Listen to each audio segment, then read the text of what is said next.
Hello, hello, beautiful souls. Welcome to today's video. We are here. Wait, is our mic working? I got to make sure my mic is working. We had some issues last time, but that's okay. Okay, so welcome to anyone jumping on today. We're doing live readings. I'm going to explain how it works for anyone who doesn't know. And I hope you all are having a beautiful Saturday afternoon. It's afternoon where I am. I know some of you tuning in from different places, it might not be afternoon for you, but either way, welcome, whatever time it is where you are. And today we're going to do live readings. So I'm going to be on here and you'll have a chance to book with me. So I do these sometimes, and I might do a few more of these this upcoming next week or two just for fun.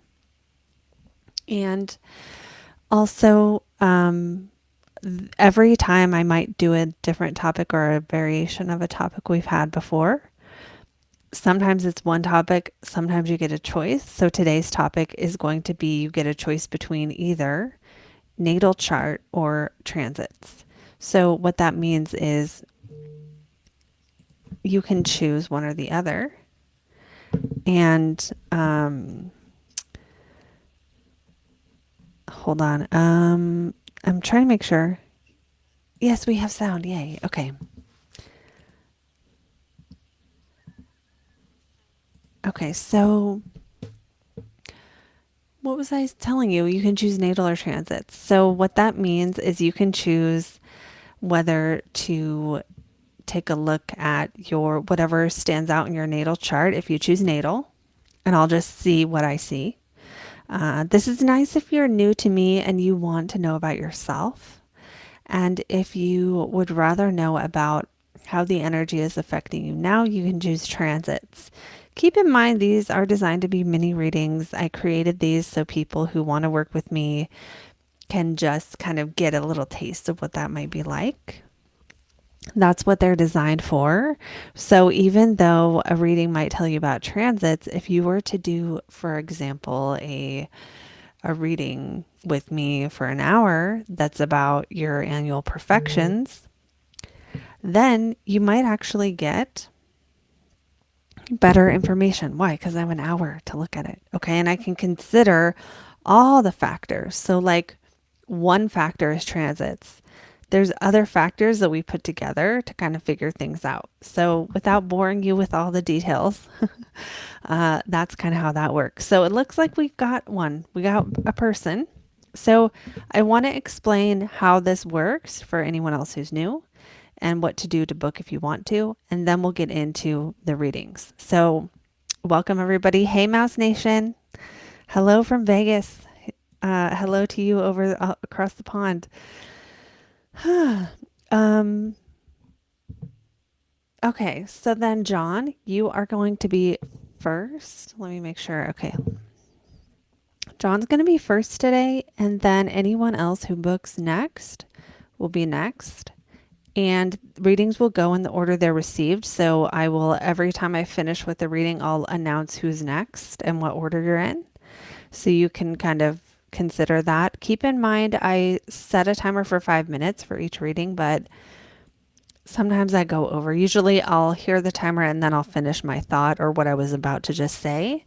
So keep in mind, if 2 people are ahead of you, that's going to be a little more than 10 minutes. If 4 people are ahead of you, that's 20 minutes. So if you do want to get in on the lives, then sometimes it's good to get there as early as you can so you don't have to wait as long. But either way, and then if you book your reading today, your reading will be done today.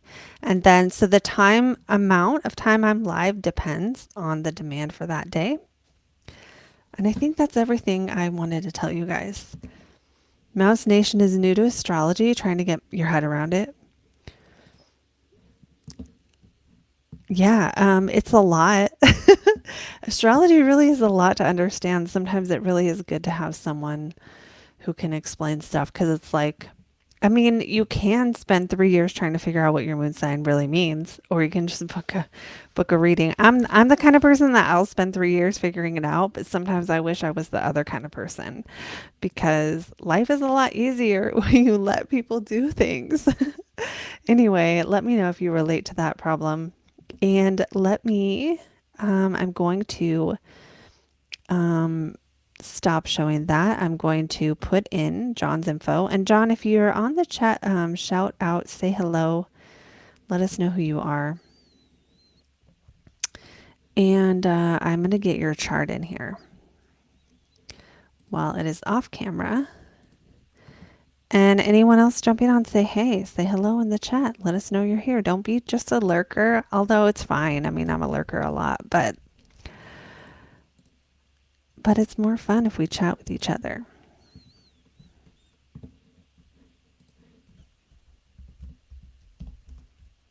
And this is the part where I'm silent because I'm entering birth info.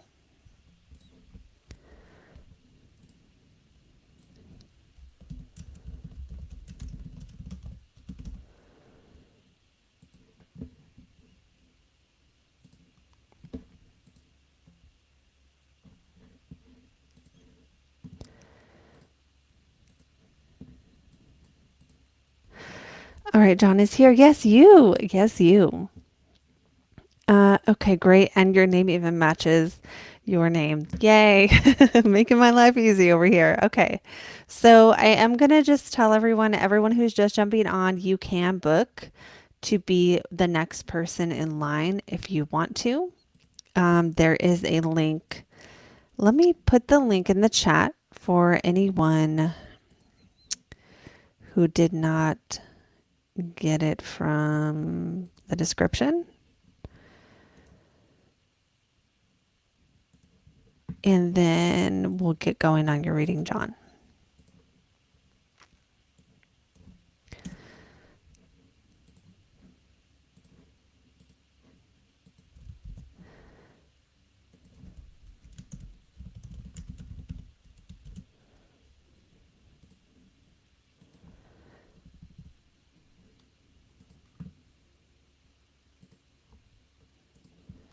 Ruben, you want retrograde planets in the birth chart? Maybe how about I have a huge list. I mean, I'll put it on my list. I can't guarantee I'll get to it this year though, because I have a huge list of things people are suggesting. So thank you though for the suggestion. And you know, I talk a little bit about retrograde planets in my course on aspects. It's a longer course, but it's not. My opinion on this as of right now is the information you can get on retrograde planets that I know of isn't going to satisfy you when you're looking it up. I don't know how else to put it. It's not going to be satisfying. It's going to tell you the specific area of life is a more of a winding road. That's what it means. That's what it means. It's not necessarily bad. It's just, it has like this winding energy. So thank you for that compliment though. And I will add that to my list. I just don't know when it'll be the right timing, if that makes sense, to be able to speak about that in a way that is even helpful. Okay, so let's get into John's reading because now he's been waiting for a minute.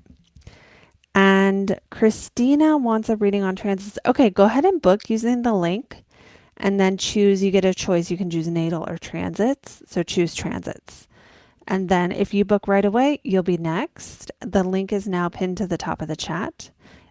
So you should be able to click that and go right to the page. All right. So we're getting John's chart up, and that's what we're doing. Oh, I also will tell you now that I have a sale right now on readings. So if anyone watching today wants to get in on that, I think I'm gonna cut it off soon in the next couple days. So, yeah, okay. So you guys are so fun in the chat. I'm distracting myself with your chats. Yeah, okay. So Libra moon, thank you. I thought it was good for astrology, that, but not too cheesy. That was what I liked about this shirt. So thank you. I really did intentionally think like, oh, it's good. It's an astrology shirt. Okay. Okay, so we are on John, and let me see natal chart. Okay, so John chose natal chart. So I'm going to tell you what stands out most in your natal chart. So let me just kind of look at the chart for a second, and then I'll set the timer.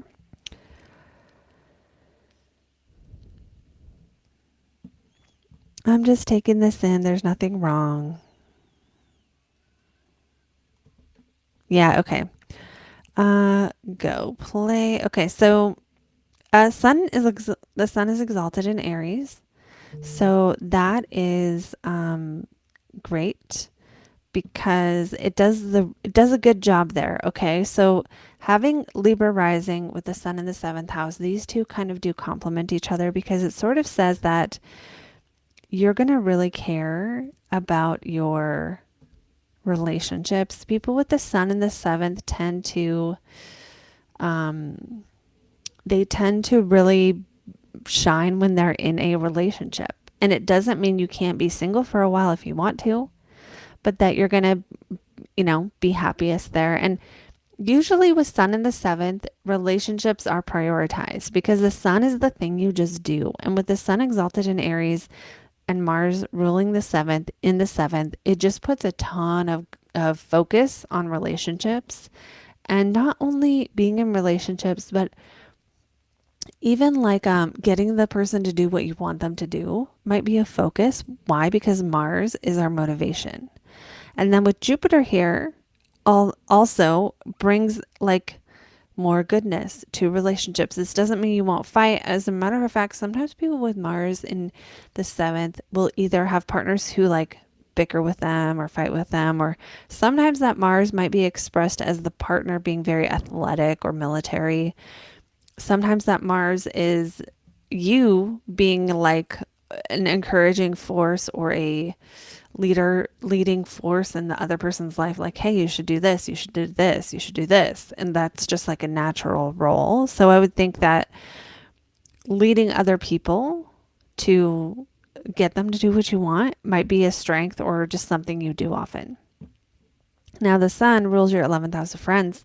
So when you are single, you probably can find someone pretty easily in your relationship. Oh no, I'm sorry, John.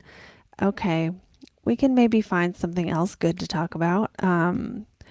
But I won't go on and on about that subject.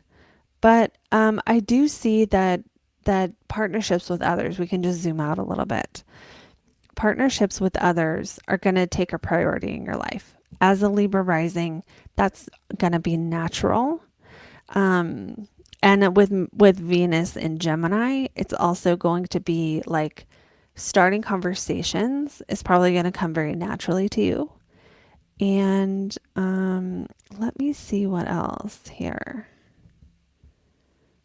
Yeah, I also see the moon conjunct Saturn, and the midheaven in Cancer means the moon rules your career. What does that mean? It means your career can wax and wane like the moon. It can grow bigger and then get smaller and then grow bigger. Or you could be in the kind of field that's the natural energy of the career is to wax and wane or to grow and diminish. So it could be something like healthcare where, the people come in and you take care of them and then there's nobody the next day, that kind of thing, or any other way that could be. Now, with Saturn conjunct the moon, this suggests that in early life, like, and I'm thinking like up until about, I don't know, 30 or so, there could have been, there could have been like harder to find the right career, feel stuck in career, not know what you want, feel like you have to work so hard. And when Saturn is conjunct the ruler of your midheaven, it doesn't mean that when you reach like 30 or you reach like even 38 that like magically it's all better. It's just that Saturn stops withholding career success from you around that time. So you could have found that you really started getting your stride in your late 30s, and that can continue to grow because wherever you have Saturn, you have the potential for mastery. So in the sixth house, this could be like the potential to master a craft or a skill or be really good at what you do or be known for what you do. Okay, so let me find something else exciting and interesting. Let's do Pluto in the 12th because it's a little more deep to have this placement. So Pluto in the 12th kind of does suggest that you'll spend a certain period of your life doing what I call being in the void. And it's kind of like you'll have a phase or a few phases where you don't know what to do next. And it's not like there's nothing you could do on the external to kind of figure that out. It's like you're supposed to isn't the right word. You'll have phases in life where there's no external thing you can do to make things going. Yes, I'm doing whole sign houses to make things go. Um, oh, yeah. Okay. I like this comment. My wife was a powerhouse and in Aries rising, so we were well matched. Absolutely. Absolutely. Um, okay. So then I'm going to finish this statement and then we'll go on to the next person. Um, let me, there we go. Okay, so then, yeah, okay, so I want to talk about Pluto in the 12th because it's like you sort of are going to be drawn to that 12th house of spirit guides or the supernatural, or I mean, the supernatural I might put in the 8th house, the subconscious mind, meditation, facing fears. With Pluto in the 12th, it's kind of like there's going to be some fears to face, and there's going to be times in life where you will feel like you're in the void and you can't do anything external to kind of force a change. But that there's for whatever reason a need to kind of sit back and let the answer or the solution come to you as far as what to do next. And there's also Pluto in the 12th might have you really like psychology or prayer or meditation or gaining power from invisible sources. Okay. Yeah, there are always going to be differences between Placidus and whole sign. Yes. So back to Pluto in the 12th. Yeah. So being, Pluto will bring your focus on this area of life. And that 12th house is going to be sometimes it can be things like recovery, right? Recovery from some kind of physical illness, recovery from some kind of it's not always mental health, but it can be. And it can be spiritual maladies. Like you might have a dark night of the soul at some time in life. And then the way to get yourself out of that, if that is true, and you might already know this, is to go through like bring that spiritual stuff into real life and practice it in some kind of skill or work or real life thing you can do. Now, if you've already done this, then you've already brought some balance to this area. And then when it comes to that 7th house, there's still a lot of positivity with this stellium here of being able to influence other people. And maybe you would attract the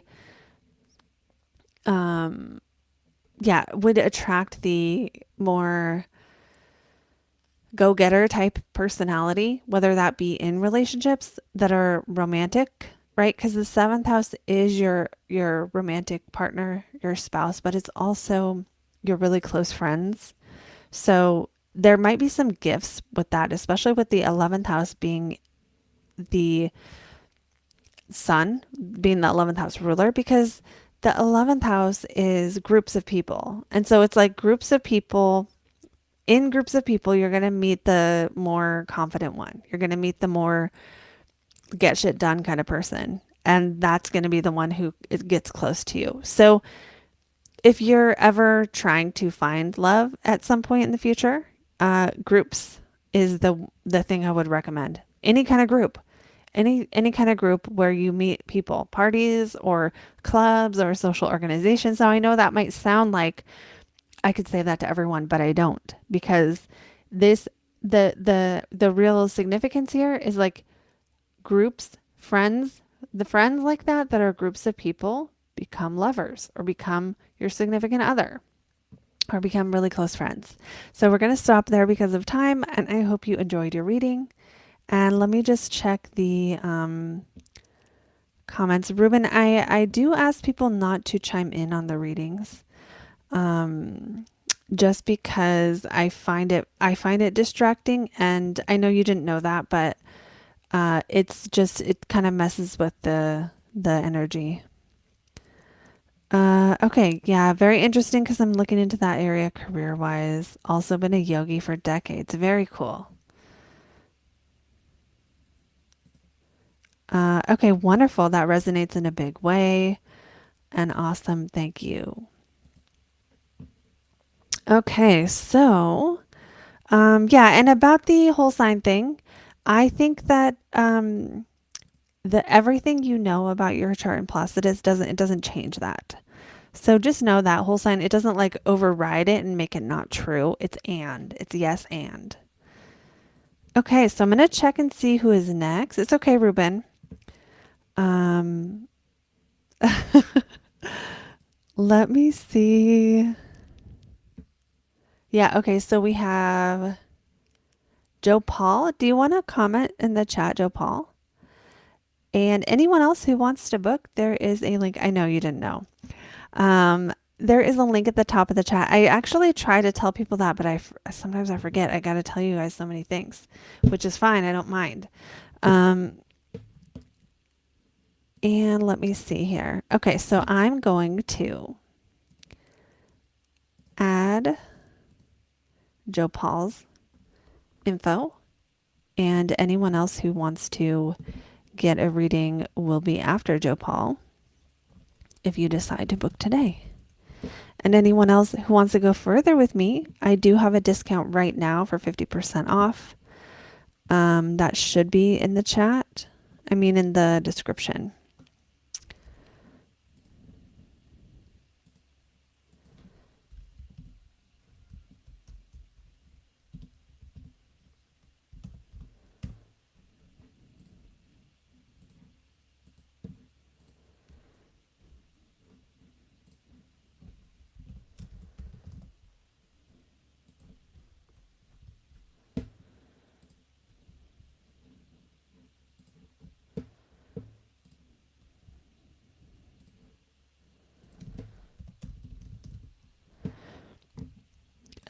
Okay, so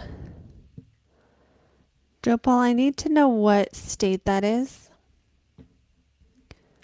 because I have one. There's three. There's England. There's three in England. No, there's England, US, and Australia, I think.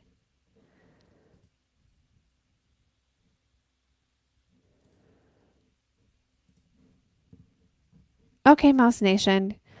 Mouse Nation is Joe. Yeah, so just let me know in the chat which place.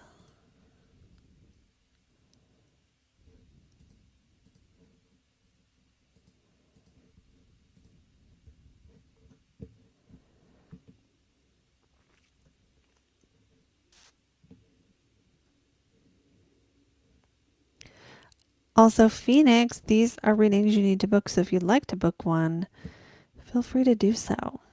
There's a link in the top of the chat to do that. England, perfect.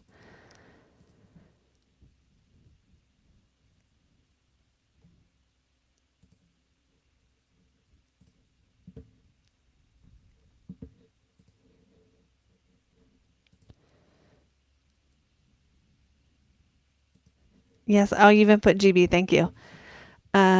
Okay, so I have your chart up and let me see what you asked for. Natal, okay.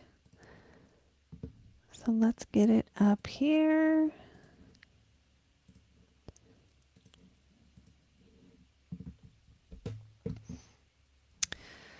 Um, okay, so Joe's going to be next. I am cold. Even in Vegas, it still gets cold in the winter. People think it doesn't, but it does. It's just not like, South Dakota or something. Okay. Let me get here too. Okay, so the chart is up. Almost ready, Joe. Okay, here we go with your natal chart. We have North Node Sun. Let's talk about that. North Node Sun in Pisces in the 11th house. Wherever you have the North Node, you're going to want to do the thing of that planet. So I'm always going to be curious for something like this. Like, did you ever want to act? Did you ever want to um, do something like dance or like dancing or modeling or um, anything creative in a group setting where you're like seen.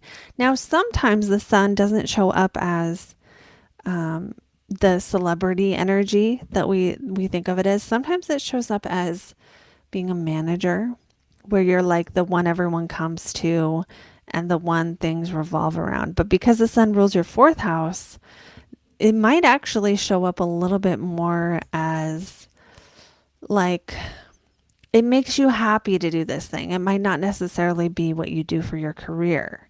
So it could be for your career, you work for the government or you do something more related to land or building or something that's more committed and slow moving and like serious and has regulations.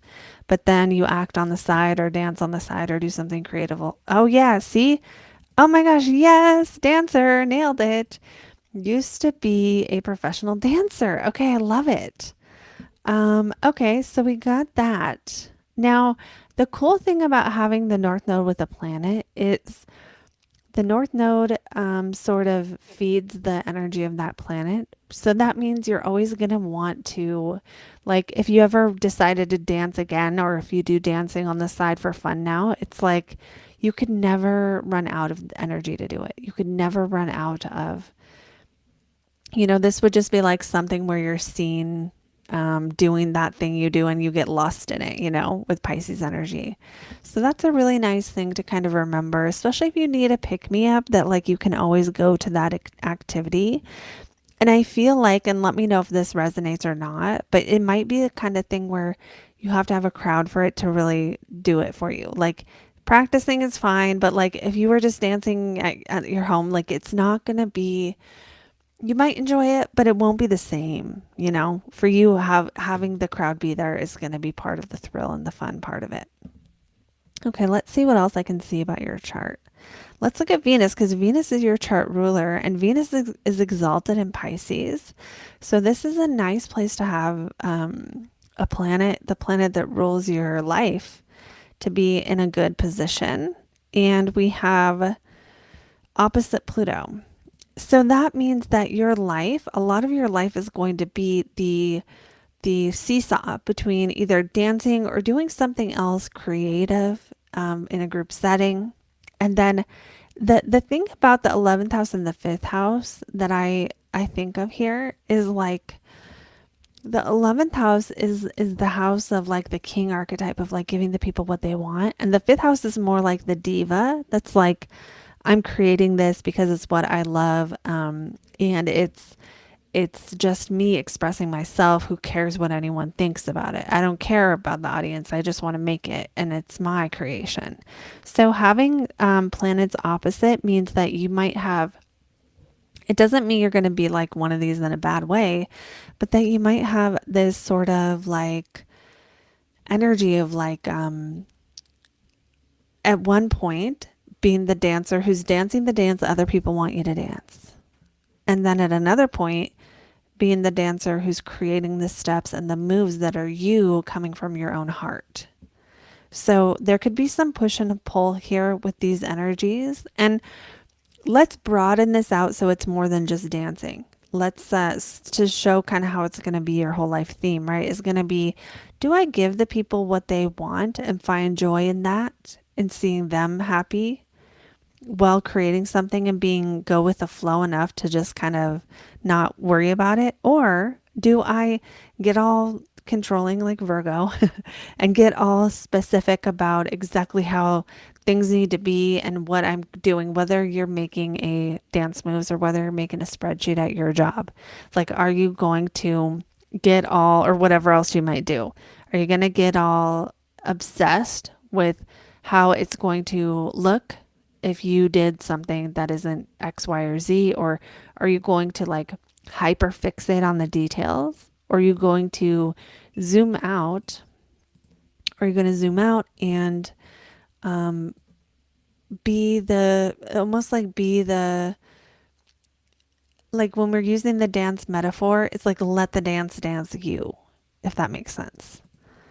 Um, yeah, okay. So that was the timer. Let me just see if there's anything else I can think of immediately. Other things with the Venus in the 11th, friends will be important, but it's almost like they might, your groups of people you join or are involved with, on one hand, can be the most lovely experience you have in life. It can just be so enchanting or magical. You might meet other really, really creative people and just draw in or be attracted to in your life. Not, I don't mean like relationship wise, I just mean life wise, to the artists, the muse, the creatives.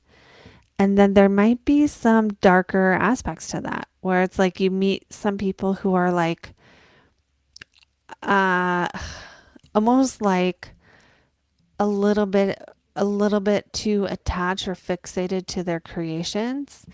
And you may have even experienced some power struggles with other creative people in the field and things like that, where they'll actually try to make you fail. Usually people with Pluto opposition means authority has tried to hold you down at one point in time. It doesn't mean you're stuck like that, but there are lessons to the limits of personal power throughout life. Okay, so I think we'll stop there just because of time.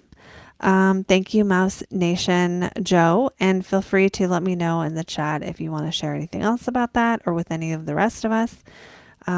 Super fun reading your chart, and I'm just going to put it on transits, so it's not going to show your chart now. And for anyone else who wants to book, we do have openings. So these are 5-minute mini readings where you have a choice today between natal or transits. I try to change the choices slightly. But if you choose natal, I'm going to select something that stands out about your natal chart. And if you choose transits, I'm going to select something that I'm going to actually tell you about the current energy based on the astrology. Now with transits, sometimes I'm going to go a little more long term with you if I see something big coming up, because we only have a few minutes and I want you to get the most out of it. And if you want to go further, you can always book a private reading. So that being said, we do have openings, which means the next person to book will be next. And yeah, what I do is I just stay on here as long as we have energy and momentum and people. Okay. Joe says, thank you. That was spot on. Thank you for sharing. I always love hearing that, especially when it's like a live like this where I can't necessarily, ask you questions about it. So it's always nice to hear that.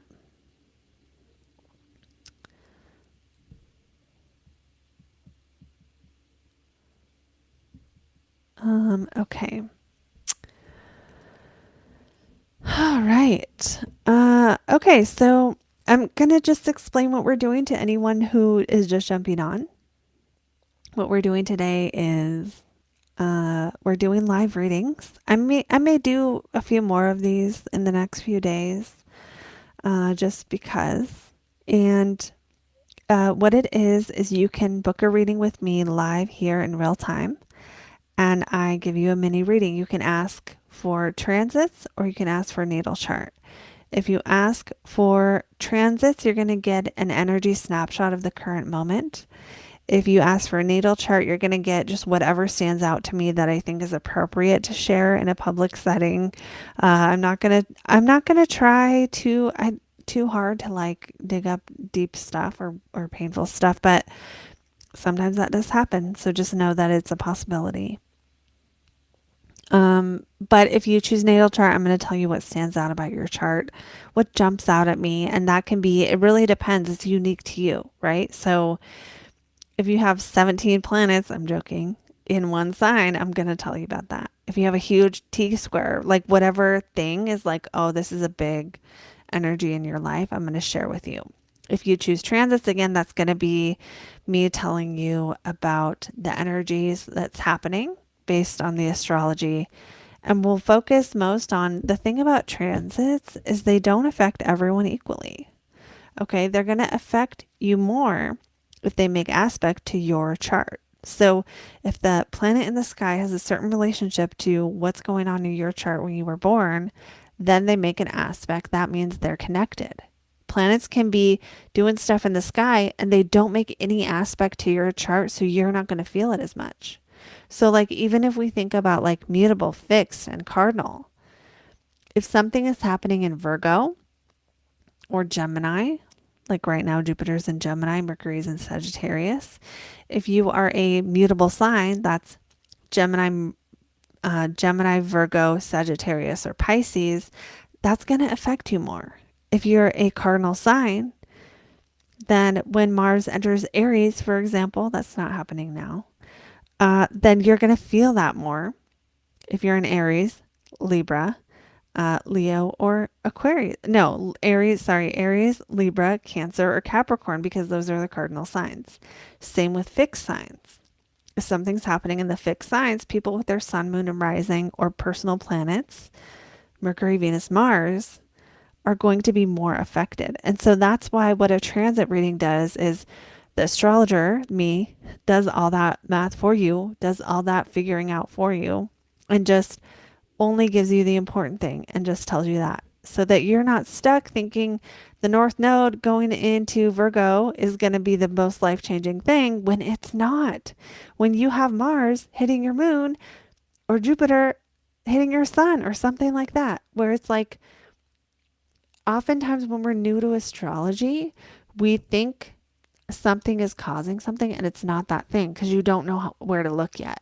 And it's not your fault. You don't know where to look. I did this too. When the North Node hit my, what was it? Let me think about what it was. No, it was when Uranus hit my North Node. I was like, oh my gosh, Uranus hitting my North Node was so life-changing and crazy and da da da da da. Well, it also opposed Mars and Pluto in my chart, but I didn't know that that's what it was doing because I didn't know enough to identify an opposition yet. I only knew enough to see when it passed that point in my chart. So if this is getting too complicated, don't even worry. But this is an example of why it's good to have an astrologer tell you about your transits, because then you don't have to do what I did and think something is from one thing when it's a totally different thing. Because now that I know it's my Mars, now I can watch things that happen to my Mars. And sure enough, even though Mars is not the most significant planet in my chart based on even the houses, things that hit Mars for me are huge. They're big life things. So, and that's not from someone taught me that Mars is a big, huge planet. It's because I've looked back into my life and seen what happened when those things happen, and I have a record. And that is true astrology. True astrology is looking at the record of what happened in the past and seeing seeing the correlations and then recording those patterns. And when astrologers don't do that, in my opinion, that's not a good thing. Unless they're psychic, and that's different. So I'm going to stop ranting about that now. For anyone just jumping on, we're doing live readings where you can book using the link. It's pinned to the top. You can choose transits or natal. So far, we had 2 people choose natal today. And I think I went live what day? It wasn't yesterday. it was earlier this week and I felt like everyone chose transits that day. So maybe it's just a day where people want to know about themselves, and that's totally fine. That's totally fine too. So I'm going to hang out here for a moment while we have more potential people booking.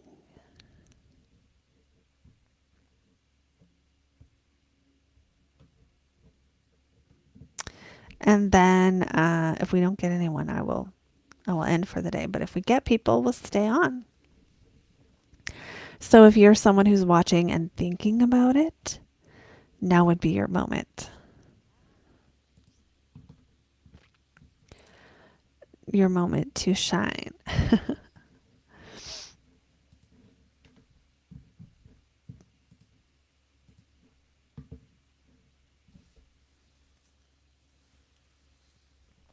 Okay, so what I think I'm going to do is maybe I'll show you guys how to book it.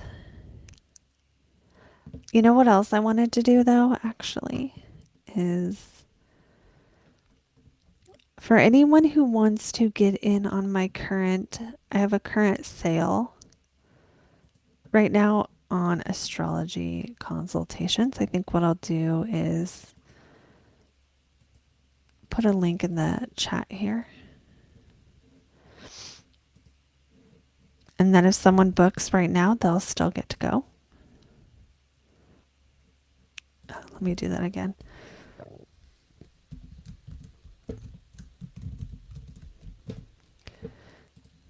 There.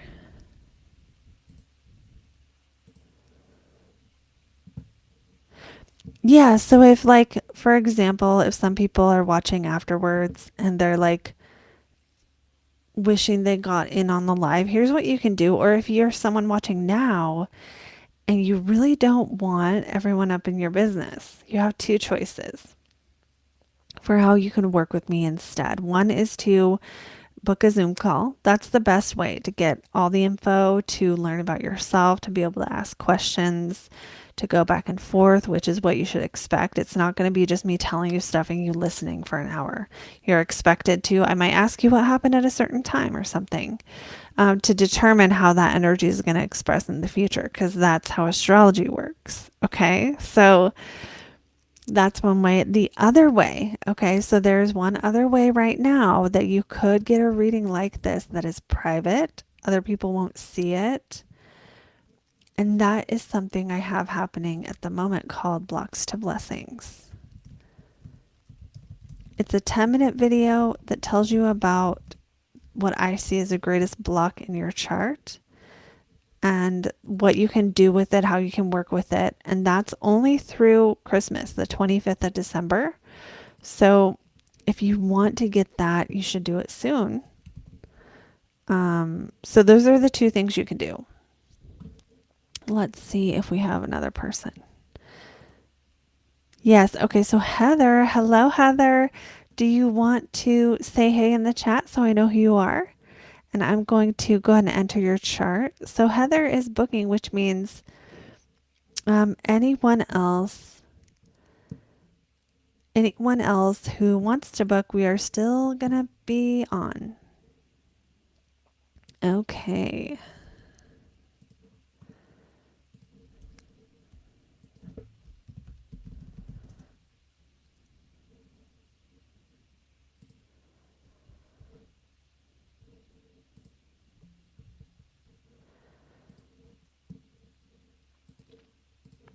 All right, so I'm just entering your info, Heather.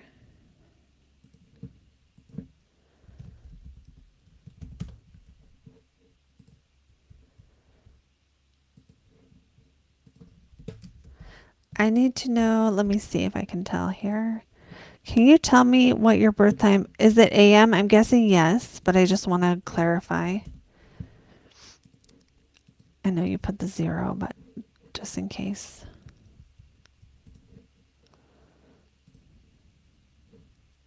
And I need to know where your city, state, and country you're born. And if that's the city, what's the state? Oh, cool. Morty fried. I love it. Okay, so I'm going to add that to your name. If you book again, I'll be able to see it really easy.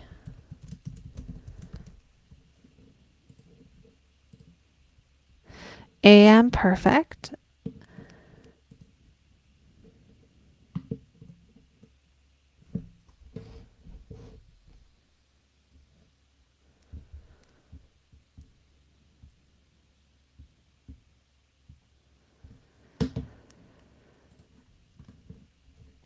Okay, perfect, perfect, perfect.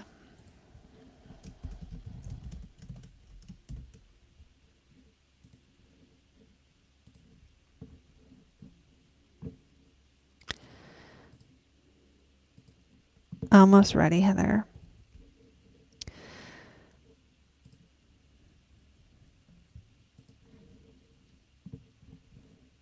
Okay, so here we go, here we go.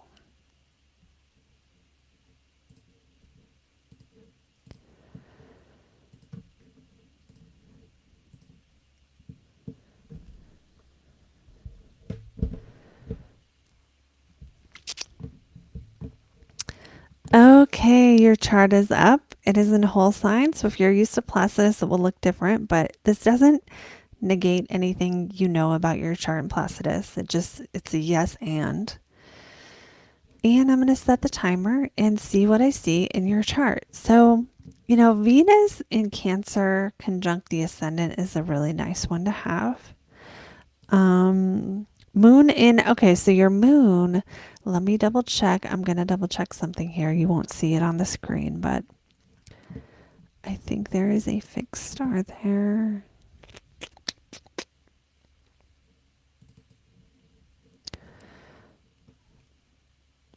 Where'd it go? Yeah, so Antares is at 10 degrees of Sagittarius. So let's talk about that fixed star because it's kind of a special thing.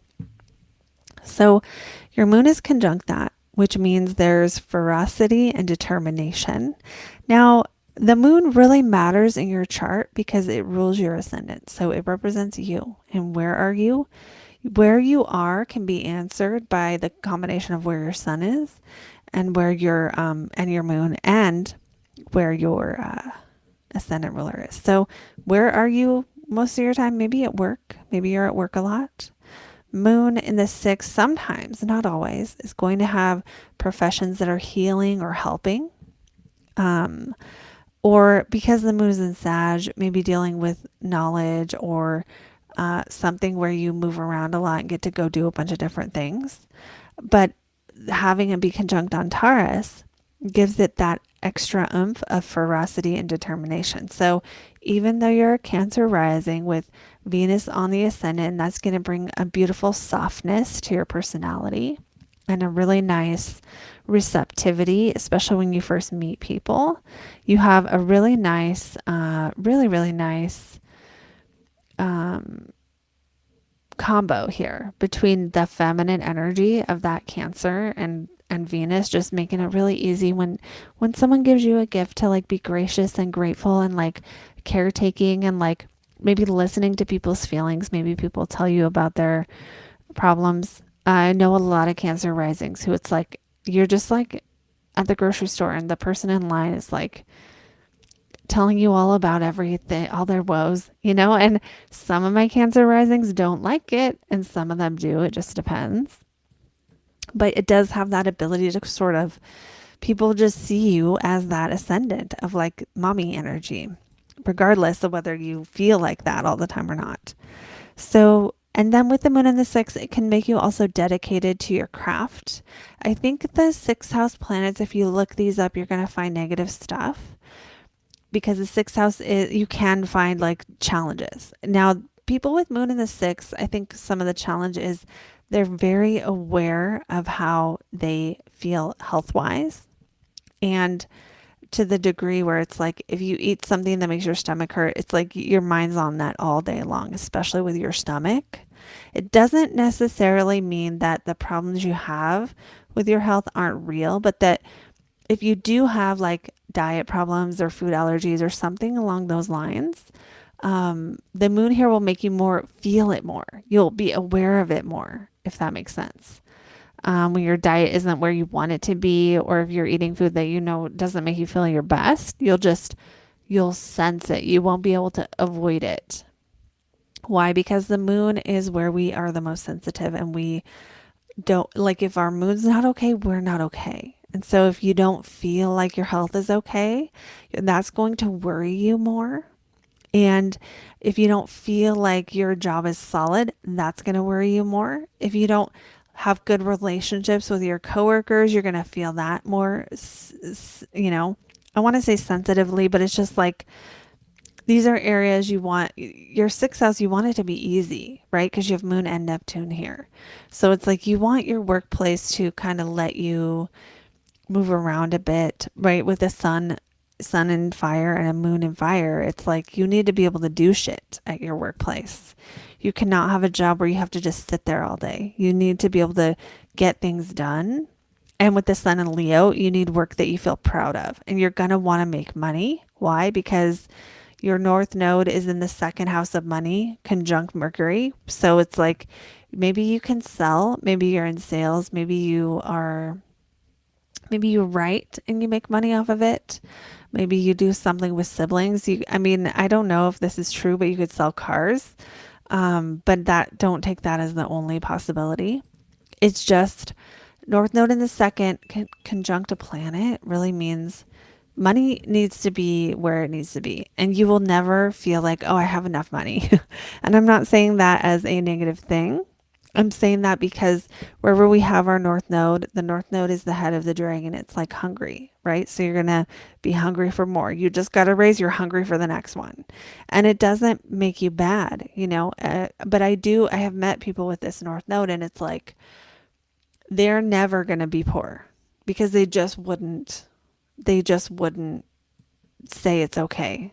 That, you know what I mean? Like, they wouldn't agree to that. They wouldn't allow that. So the North Node being there can help you make money. And it's North Node in the second, South Node in the eighth is compatible with the nodes. Why? Because the North Node is about material gain in Vedic astrology, that head of the dragon, and the South Node is about release. And so being able to gain is important. Now, if we're looking at this from an evolutionary standpoint, we're going to see let me think. Okay, so the North Node in the second for evolutionary is the ability to focus in on something. So your ability to focus in on your goals, your plans, your desires, or even your spiritual practice, because Mercury rules that 12th house, is going to be very strong. And I see that as a positive thing. And I wonder, and again, I think these balance each other out. But like, on one hand, there's this very receptive side of you when people first meet you.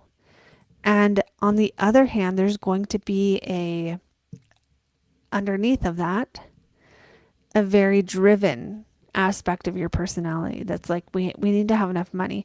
With the sun in the second, you might shine when you are making money, or you might be really good at taking care of your things, right? Because the sun is part of an aspect of where you are. Where is the second house? That's your bank account. That's your stuff. It's your food in your fridge. And so what is the sun in Leo doing here? Making you want things that you can be proud of, making you want to have a home or possessions that you would want to show off to your friends. That's kind of what it does.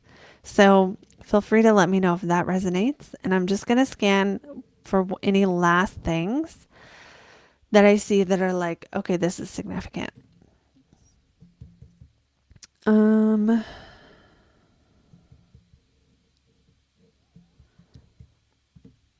Yeah, okay. I mean, that's really the biggest stuff. I also think, Sag moons tend to have an adventurous soul, and they tend to, they just have this adventurous soul. I love Sag moons because they're like, life is an adventure. Life is a journey, and you want to learn all the lessons along the way. There's just this sort of depth and And really just, I love this moon. There can be too, sometimes it's like childlike sense of wonder that we see with Sagittarius moon. So I love that about it as well.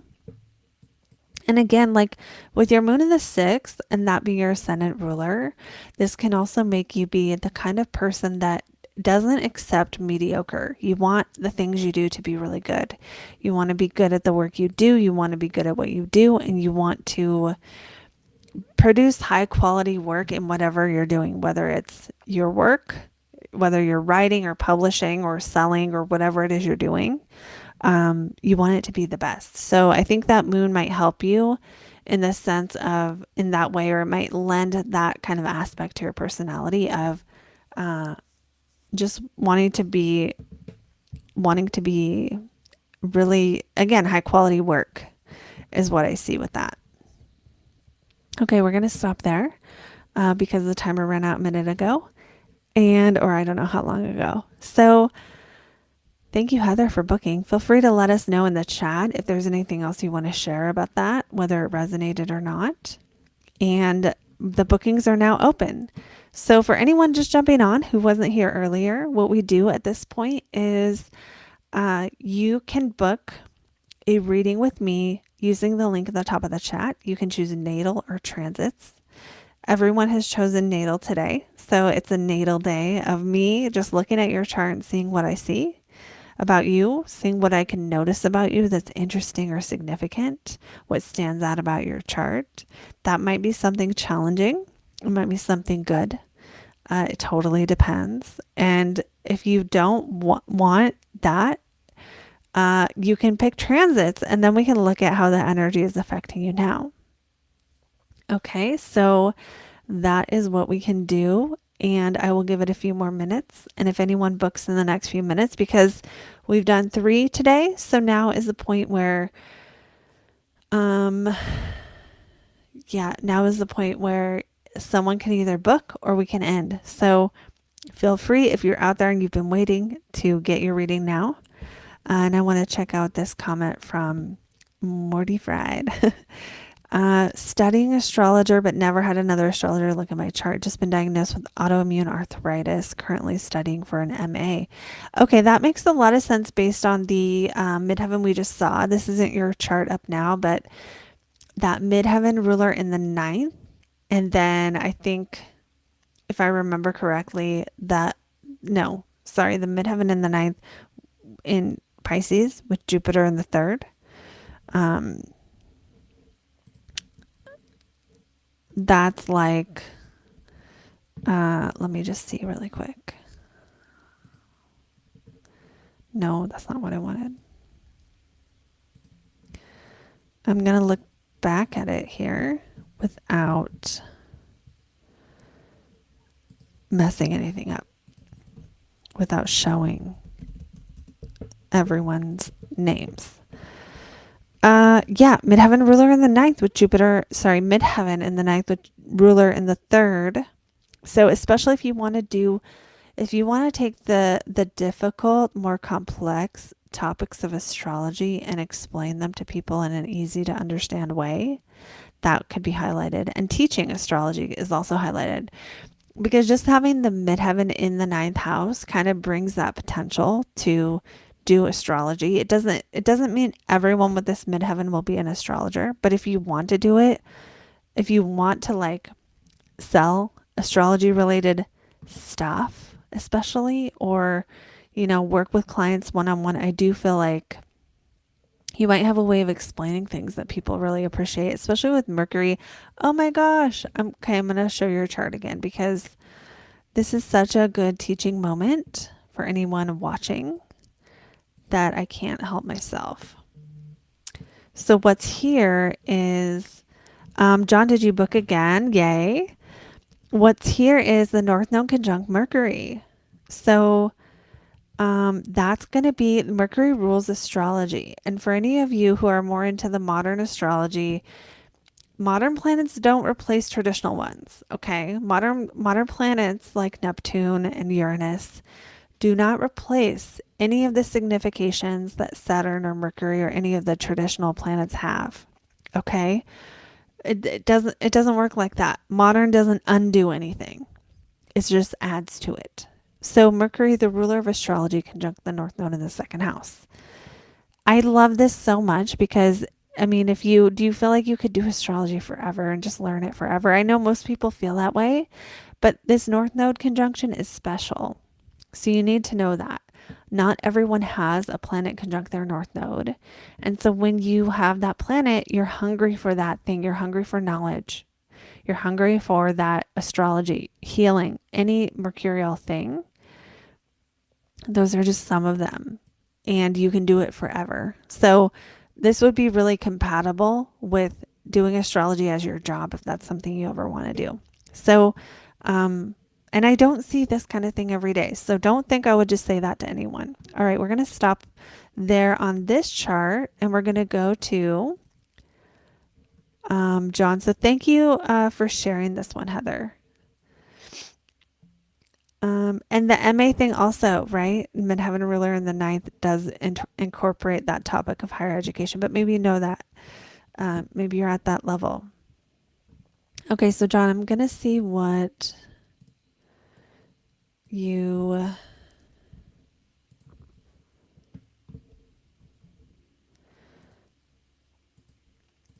are asking for. Transits. Okay, cool. We can do this. And if anyone else is on, we can always do more. You can always book. As long as I'm still here, you can book it. All right, which one are you? I think you're this one, but let me check. Yeah, okay. Whenever you guys book online, I do not add your last name so that when I pull it up the chart, it doesn't show your last name.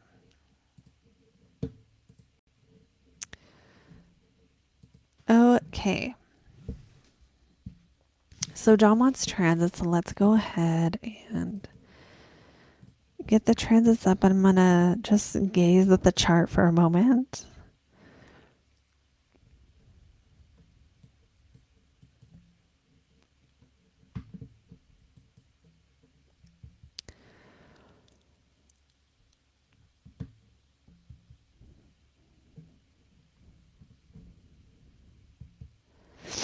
Okay, so let me go ahead and start the timer here. Okay, so in general, when Saturn's in your sixth house, it makes work a little bit harder in the sense of like sometimes you just have more to do, or it's a time where you're like imagine someone's a teacher. This would be the year or the 2 years where they're doing all their lesson planning, and then maybe after that they don't have to lesson plan anymore because they already got that the first couple of years of their program planned and the new students just do the same lessons. It's that kind of energy where you're doing some kind of work or you have more chores to do during this time, or there's just more to be done, maybe a longer commute or something. Now that's going to last. Let me make sure I'm on today. Yes. That started in March of 2023. It's going to last, I'm trying to think of when, sometime in 2025 when Saturn goes into Aries for good. That's not just going to be it's not, okay, first of all, don't be afraid of that transit. That's when a lot of people misunderstand. So Saturn going through the seventh does not mean you can't have a relationship. Sometimes it means you're committing to one. So that's a little ways ahead in the future. So let's come back. Let me bring myself back to today where we have the sun illuminating that third house of your day-to-day commute, your neighborhood, maybe more parties to go to, more shopping to do, things like that. While Venus is in the fifth house, Venus in the fifth is good for enjoying life or finding pleasure, or doing things that are fun, going out, meeting with people, socializing.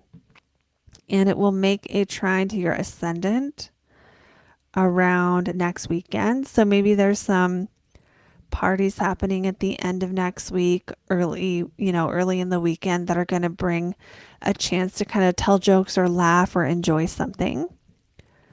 So that's a nice one for that. It's a nice one if you're doing any kind of creative projects, even if that's something at work that is like, creating a brief outline, something that is more dry. It still can give you that enjoyment of enjoying whatever it is you create or make or work on. And also, there is something nice about this because we have, hold on, kind of, I think around the 23rd, when the moon hits your ascendant, Jupiter and Venus are going to be trine. Do you see that trine here? This makes me feel like something positive might go on around the 23rd. Now, I know a lot of people are having parties and stuff at that time, but something you enjoy here could be going on. It's just really nice to have the moon in between benefics, but also on your ascendant. So, um, and I also think Jupiter in Gemini. Now this is a little ahead of where we are right now, but Jupiter in Gemini is going to go direct around February. And at that time, that's going to be a significant transit for you because it's going to bring positive momentum and it trines your ascendant. So mid-February next year, I would expect something good to happen. This might be a course you join that brings some positive, meaningful feeling, right? Because Jupiter in the ninth, sometimes you're learning something, and it might be something for, yeah, it might be you're learning something from a mentor or teacher, you're studying, you're reading books, you're traveling, you're trying to find meaningful meaning in life. But it does feel like this transit will be more of a positive one for you because it's aspecting the ascendant. And so it's kind of like Jupiter giving you some kind of blessing or opportunity. Now, there might be other challenges within the blessing. Why? Because at that time, Mars is going to be retrograde on your midheaven. So, and another thing about Mars right now is that around December 6th, Mars went retrograde here in Leo in your 11th house of friends and communities and yeah, friends, community, and other people, groups of people. What does that mean for you? Well, what was changing at that time related to those things? Was there something that changed with the people you normally hang out with and now you're going back and maybe you can't see them at this point for some reason? Was there something else that changed in your work if you're working with groups of people and like that? Or is there something that, let me see what else this could be. Are people that you're normally around fighting a little bit? That could be another way that shows up. But Mars retrograde kind of also could just be like you're going back and redoing something related to money, especially going over your finances for the year. That would make a lot of sense, but it would be more of a big deal, like going over your mortgage payments or going over something like that. Why? Because Mars rules your second house of money. I don't think your money ruler being retrograde always means your money's screwed up at that time. It just gives it a different focus where normally if the focus is like, okay, I'm selling something or I'm creating something or I'm going to work and I'm getting my paycheck, this will change that focus to, or add a layer of focus of like, how well did we do last year? Do we need to file our taxes? Are we looking at what our Christmas bonus is going to be? Are we looking at how we spent money? Are we looking at how the way we spend money is going to allow us to live out the next stage of our life? Those are some of the kinds of things we might see during this time. And Mars will be retrograde through, I think it's February, March.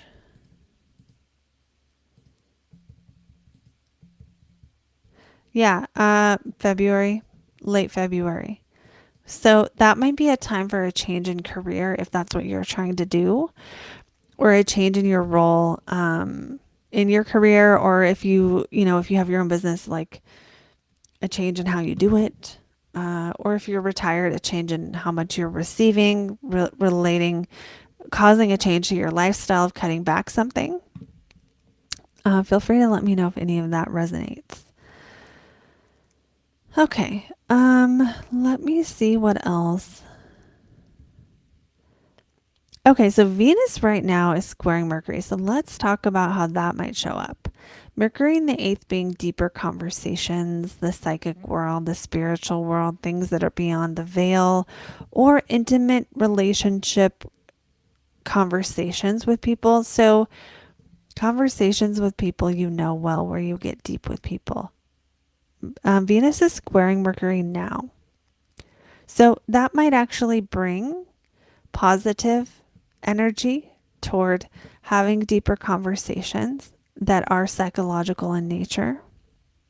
So that could be conversations that bring you psychological understanding, or because Mercury is in the eighth, people coming to you and asking you for your psychological advice or help with something.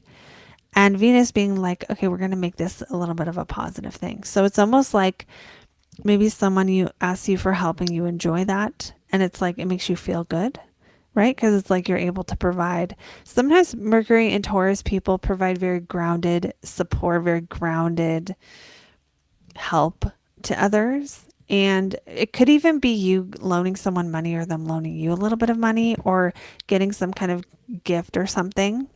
But it does feel more because Mercury is about words, right? So it does feel more like, I don't know, someone gives you a book to study something, or someone tells you something about yourself that's like a big insight that makes a difference in who you feel like you are, helps you grow a little bit as a person.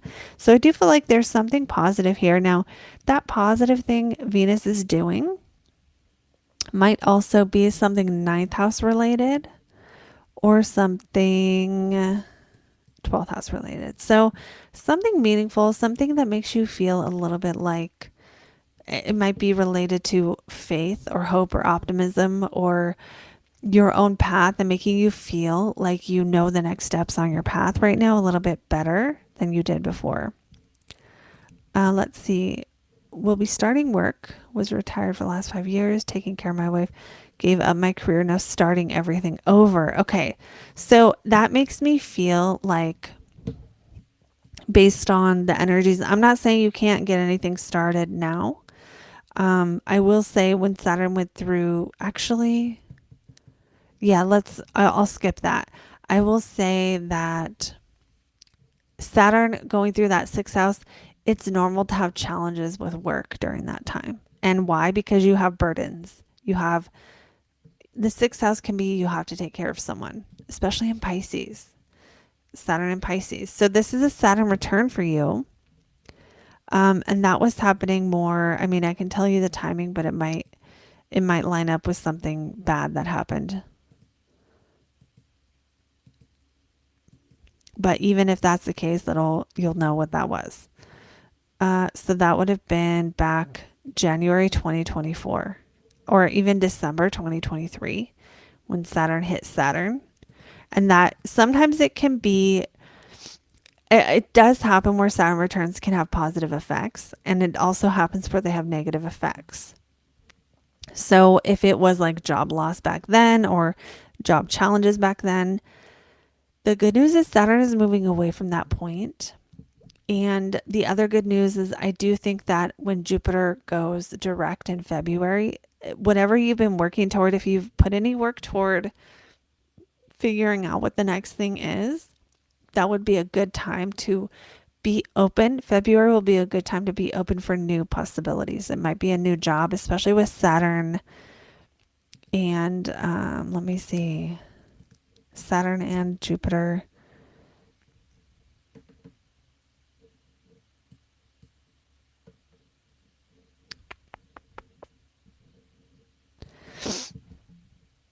I was going to say an aspect, but it could even be like, I don't know what you're up to now, but I'm going to look for something sooner that might give some help. And that would be early January. Venus will hit the moon, and the moon rules your midheaven. So that's like career stuff.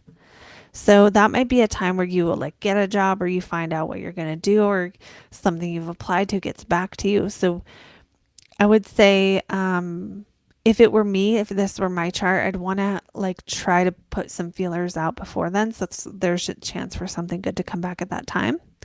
Although I can never guarantee what will happen. But if I was guessing when in the next month might something good happen with career, this would be my guess. So I'm going to stop there because of time.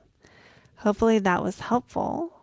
And yeah, so thank you, John, for booking twice. And okay, so I'm going to give a quick minute for anyone else who's just jumping on who wants to get in on a reading today. So I'll quickly describe how this works.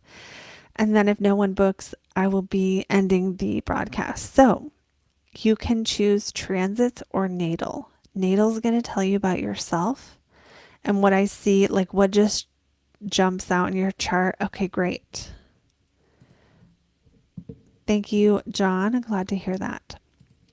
So it'll be whatever jumps out to me in your chart. That could be challenges, it could be good things, it could be a little bit of both. I try to tell you a little bit of good stuff, but sometimes it's going to be the problems that are so like glaring, you know. So whatever is the most significant thing that pops out during this live, that's what I'll do if we do natal. And oh, thank you. Some very intuitive observations. And then if you do transits, it's going to be what the stars are doing to your chart now, what the planets, how they're affecting you, how they are helping or hurting, where, you know, where Saturn's slowing you down, maybe where Mars isn't really speeding things up right now because it's retrograde, but maybe where things might be about to speed up based on where Mars is, where Jupiter is, and even where Mercury is for you. What things you might be going back over at this time and that kind of stuff. So I'll give it a couple minutes here. And if you are someone who is interested, but you don't want to do it live because you don't want everyone up in your business, then you can there's two things you can do. One is book a full Zoom call with me and connect with me, and we talk about it privately. No one can hear, and I can ask you questions about what happened at certain points so that we can get more information on your baseline and you can get more insight that's really, really personal to you.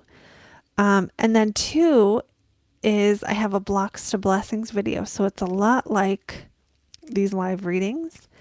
It's a 10-minute video that goes over the block and what's good about it, or what's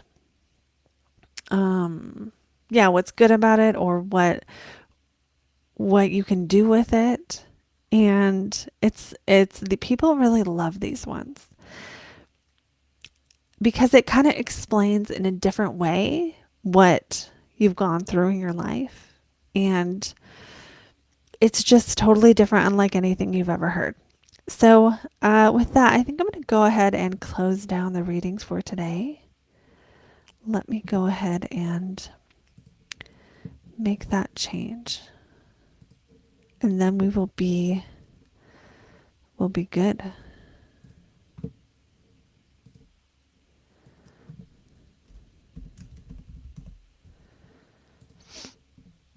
All right. So thank you all for joining. And for anyone who wants more, there's links to my current readings, which are 50% off. This is temporary. It's going to end soon. So if you want to get in on that, do so. I recommend doing so very soon. And then also the blocks to blessings ends on the 25th. So if you want to get that video, go ahead and do that pretty soon as well, so that you make sure you get in, because I'm going to be changing things, and I don't know how many of those videos I'll be doing in the future. I imagine in the future there will be a time where I don't offer those anymore. And so it could be the last time I offer that one. It might very well be. So if you want to get that, be sure to get it by the 25th. And I hope you guys have an amazing weekend. And I will see you all in the next